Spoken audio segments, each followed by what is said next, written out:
मंशियात फरोश मुआशरे के नासूर हैं, इनके खिलाफ क्रैकडाउन जारी है। सियालकोट के DPO हसन असद अलवी की खसूसी हदायत की रोशनी में मंशियात फरोशों और दीगर जराइम में मुलविस अनासर के खिलाफ घेरा तंग किया जा रहा है और इनकी सरकूबी के लिए सर्च ऑपरेशन किए जा रहे हैं।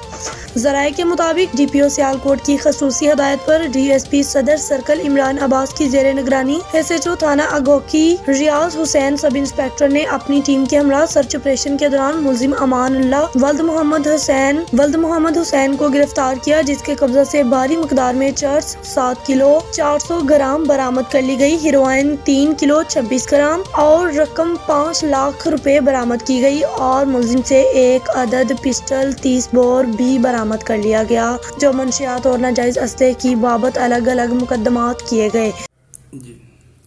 जी जनाब DPO साहब सियालकोट जनाब हसन असद अलवी साहब की हदायत के मुताबिक मंशियात फरोशों और जराइम पेशा अनासर के खिलाफ कार्रवाइयाँ जारी हैं। इसी सिलसिला में स्पेशल ऑपरेशन किए जा रहे हैं, स्पेशली क्रिमिनल एरिया में।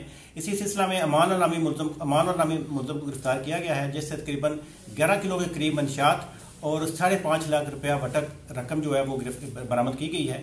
ऐसे अनासर का कला कमा किया जाएगा ताकि सियालकोट को महफूज रखा जा सके।